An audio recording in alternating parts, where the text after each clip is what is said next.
یہی وجہ ہے کہ وہ الیکشن کمیشن آف پاکستان سے نہ تو پوچھ رہے ہیں، نہ انہیں حکم دے رہے ہیں، نہ کوئی اس طرح کی تیاری کا جو ہے وہ معاملہ سامنے آ رہا ہے۔ تو ساری بات یہی ہے کہ نگراں حکومت بھی جو صرف الیکشن کرانے آئی ہے، وہ سوائے الیکشن کرانے کے باقی سارے کام کر رہی ہے، لیکن جو عوام کو ریلیف پہنچانے کے کام ہیں، خاص طور پر بجلی کے جو بل تھے جس پر پورا ملک سراپا احتجاج بن گیا تھا، نگراں حکومت بجلی کے بلوں میں کسی قسم کا کوئی ریلیف عوام کو فراہم نہیں کر سکی ہے، بلکہ وزیر خزانہ جو ہے شمشاد اختر صاحبہ، نگراں وزیر خزانہ، وہ تو انہوں نے تو ہاتھ کھڑے کر دیے تھے کہ جناب ہم تو کچھ کر ہی نہیں سکتے بغیر IMF کی مرضی کے۔ پھر انہوں نے ایک پیکج کیا تھا 400 یونٹ تک کا، وہ IMF نے جو ہے مسترد کر دیا، اور 200 یونٹ پہ بات آئی تو 200 یونٹ تو ظاہر ہے کچھ بھی نہیں ہے۔ غریب آدمی اگر ایک بتی اور ظاہر ہے اس کے پاس ایک پنکھا اور کوئی جنریٹر ہوگا پانی کی موٹر چلانے کا، تو یہ ساری چیزیں وہ 200 یونٹ تو بہت ہی معمولی ہیں، لیکن ظاہر ہے کہ جو نگراں حکومت ہے وہ کسی طرح بھی عوام کو ریلیف فراہم کرنے میں جو ہے وہ دلچسپی رکھتی بھی نظر نہیں آتی، اختیار بھی رکھتے ہوئے نظر نہیں آتی، اور وہ بالکل ایسا لگتا ہے کہ IMF کی غلام بن چکی ہے اور ان کی غلامی کر رہی ہے۔ اور آج جو ایک پریس کانفرنس کی ہے وفاقی وزیر توانائی ہے محمد علی صاحب، کراچی آئے اور گورنر سندھ کامران ٹیسوری سے انہوں نے ملاقات کی، اور پھر دونوں نے مشترکہ پریس کانفرنس کی۔ افسوسناک بات یہ ہے کہ اس میں بھی سوائے باتوں کے اور کچھ نہیں ہوا، سوائے وہ کہتے ہیں نا باتوں کا ٹورنامنٹ، تو وہ باتوں کا ٹورنامنٹ اور میڈیا کے سامنے آ کے وضاحتیں کرنا، بات کرنا، عملی اقدام ابھی تک کسی قسم کا کوئی سامنے نہیں آیا کہ جس کے نتیجے میں عوام کو جو کے الیکٹرک کا جو ظلم ہے اس شہر کے لوگوں پر، جو ایک طویل عرصے سے جاری ہے، اس سے کم از کم کوئی ان کو تھوڑا بہت ریلیف مل جائے، کہ ان کے آنسو پوچھ جائیں۔ لیکن لگتا ہے کہ جس طرح پچھلے جو دور حکومتوں میں کے الیکٹرک جو تھا وہ سب سے زیادہ پاورفل ادارہ تھا، وزیر اعظم نہیں پوچھ سکتا تھا، وزیر اعلیٰ نہیں پوچھ سکتا تھا، تو وزیر توانائی کی تو خیر کوئی حیثیت ہی نہیں ہے اس ادارے کے سامنے، کے الیکٹرک کے یا جو بھی بجلی کے ادارے۔ تو اب نگراں حکومت تو ویسے ہی اس کے تو ہاتھ پیر کٹے ہوئے، وہ تو ظاہر منتخب حکومت بھی نہیں ہے۔ تو جب منتخب حکومتیں کے الیکٹرک کا کچھ نہیں بگاڑ سکیں، اور وجہ یہی تھی کہ IPPs کے سے معاہدے کیے ہوئے، جو سابقہ منتخبہ حکومتیں IPPs سے معاہدے کیے جو فراڈ ہیں، اور ان کو مفت میں بغیر بجلی حاصل کیے، بغیر بجلی پیدا کیے، ان کو مفت میں جو ہے وہ ہزاروں ڈالر جو ہے وہ پے کیے جا رہے ہیں، جو عوام کے خون پسینے کی کمائی سے جو ٹیکس وصول کیے جاتے ہیں۔ یہی وجہ ہے کہ بجلی کے بلوں میں ایک تو زائد بلنگ، اوپر سے ٹیکسوں کی بھرمار، تو عوام کو کسی قسم کا کوئی بھی ریلیف دینے کو تیار نظر نہیں آتا ہے۔ دوسری جانب جو ایک شور بپا ہوا تھا پورے ملک میں، جو احتجاج ہوا تھا کہ جناب بجلی کے بل جو ہے آپ نے اتنے بھاری بل، کہ لوگوں کی اتنی آمدنی نہیں ہے، اتنی تنخواہ نہیں ہے جتنے آپ بل بھیج رہے ہیں، جس کے نتیجے میں باقاعدہ عملی طور پر لوگوں نے خودکشیاں کرنی شروع کر دی، اپنے بچوں کو جو ہے وہ مار دیا کہ ہم کیسے زندہ رہ سکتے ہیں۔ تو یعنی نگراں حکومت نے صرف ایک کام کی، پہلے تو یہ کہا کہ جی ہم اس وقت تک کچھ کر ہی نہیں سکتے بجلی کے بلوں میں کمی جب تک کہ بجلی کی چوری نہ روکی جائے، اور وہ بجلی کی چوری بھی عوام روکیں گے۔ لیکن بڑا اس پہ شور ہوا کہ بھئی عوام کیوں روکیں گے،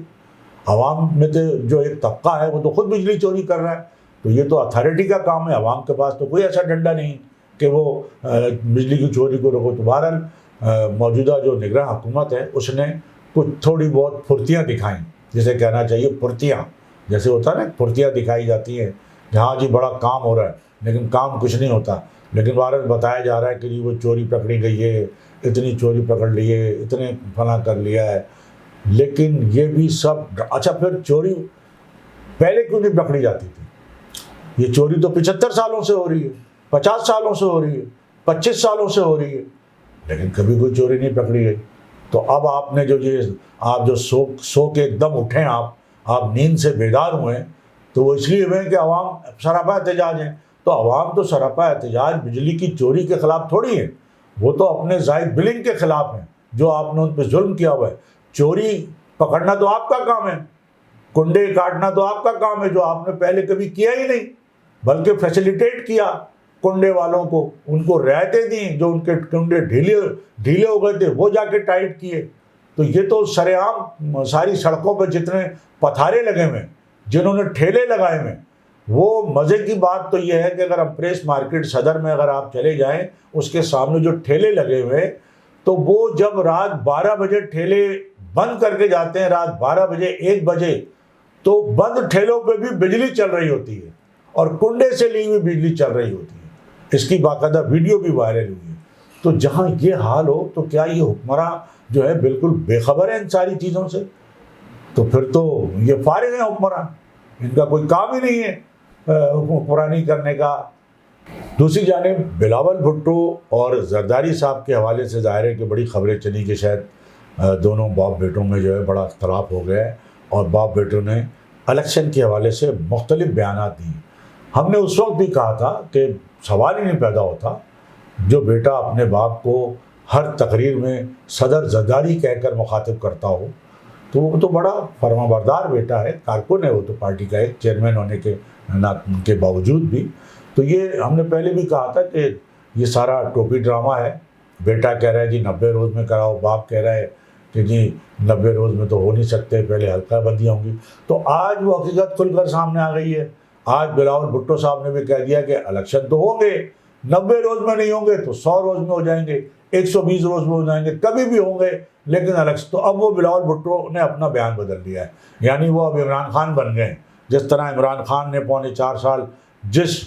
بڑی تعداد میں یو ٹرن لیے ہیں, بلکہ ہر بات پہ یو ٹرن لیا ہے, تو اب بلاول بھٹو بھی لگتا ہے کہ عمران خان کے نقش قدم پر چلنا شروع ہو گئے ہیں, اور انہوں نے اپنے والد کے بیانات پر وہ جو بیان دیا تھا, اب اس پہ یو ٹرن لے لیا ہے اور کہا ہے کہ ٹھیک ہے الیکشن 90 دن میں نہیں ہوں گے تو 120 دن میں ہو جائیں گے. تو 120 دن کا مطلب تو یہ ہے کہ پھر اس سال تو الیکشن نہیں ہوتے.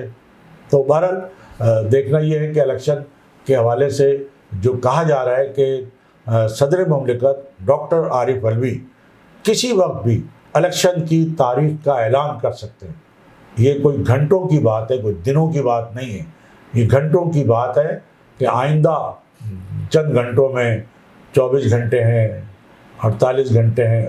صدر مملکت کے اس اعلان کا انتظار کیا جا رہا ہے کہ وہ الیکشن کی ڈیٹ دیں گے. جب الیکشن کی ڈیٹ دے دیں گے تو پھر نگراں حکومت یا جو اصل حکمراں ہیں وہ اپنا کام دکھائیں گے. وہ ظاہر ہے کہ اس حوالے سے جو ہے وہ اپنی حکمت عملی, ظاہر ہے انہوں نے بھی حکمت عملی بنا کے رکھی ہے, اب پہلے سے ہی بنا کے رکھی ہے. کئی پلان پہلے سے تیار ہوتے ہیں کہ اگر ایسا ہوا تو ایسا کر دیں گے, اور ایسا ہوا تو یہ کر دیں گے. ہر چیز کا آپشن ان کے پاس پہلے سے تیار ہوتا ہے. تو اب دیکھنا ہے کہ صدر مملکت جو کہا جا رہا ہے کہ بس کچھ گھنٹوں کی بات ہے, وہ الیکشن کی تاریخ دے سکتے ہیں. جب وہ تاریخ دیں گے تو الیکشن کمیشن آف پاکستان اس کو مسترد کرے گا. پھر کوئی ظاہر پی ٹی آئی جا کے اس کو سپریم کورٹ میں چیلنج کرے گی, تو ہوگا کیا؟ پھر جہاں تک چیف جسٹس صاحب ہیں عطا بندیال صاحب, ان کا ابھی کاؤنٹ ڈاؤن جو ہے وہ شروع تو ہو چکا ہے, اور انہوں نے وہ الوداعیہ دعوتیں بھی کھانی شروع کر دی ہیں. اور انہوں نے کہا جاتا ہے کہ جو نئے چیف جسٹس صاحب جو اپنا منصب سنبھالیں گے, فائز عیسیٰ صاحب سے ایک تقریر میں ان سے معافی بھی مانگ لی ہے. تو لگتا ہے کہ انہوں نے اب کوئی بہت بڑا دھماکہ کرنے کا جو ان کا پروگرام تھا آئندہ اپنے ریٹائرمنٹ کی تاریخ سے پہلے, تو وہ کوئی بہت بڑا دھماکہ تو ابھی سامنے ہوتا ہوا نظر نہیں آ رہا. بہرحال ان کا جو کاؤنٹ ڈاؤن ہے وہ بڑی تیزی سے ضرور جاری ہے, اور آئندہ چند روز جو ہے ظاہر ہے کہ 16 ستمبر تک ان کو جو ہے وہ اپنا عہدہ چھوڑ دینا ہے, اور 17 ستمبر کو جو ہے نئے chief justice of Pakistan justice فائز عیسیٰ صاحب جو ہے وہ چیف جسٹس کا عہدہ سنبھال لیں گے. لیکن بہرحال بندیال صاحب کے پاس جو ہے ابھی تھوڑا سا وقت ہے, اور لوگ اب بھی خوف زدہ ہیں کہ وہ کچھ بھی کر سکتے ہیں. بہرحال ایک جانب تو عطا بندیال صاحب نے اپنی رخصتی کی پوری تیاری کر لی ہے, پورا ذہن بنا لیا ہے, لیکن جو دن بھی باقی ہیں اس دن سے ابھی تک لوگ ڈرے ہیں. یہی وجہ ہے کہ میاں نواز شریف صاحب جو ہے عطا بندیال صاحب کے چیف جسٹس ہونے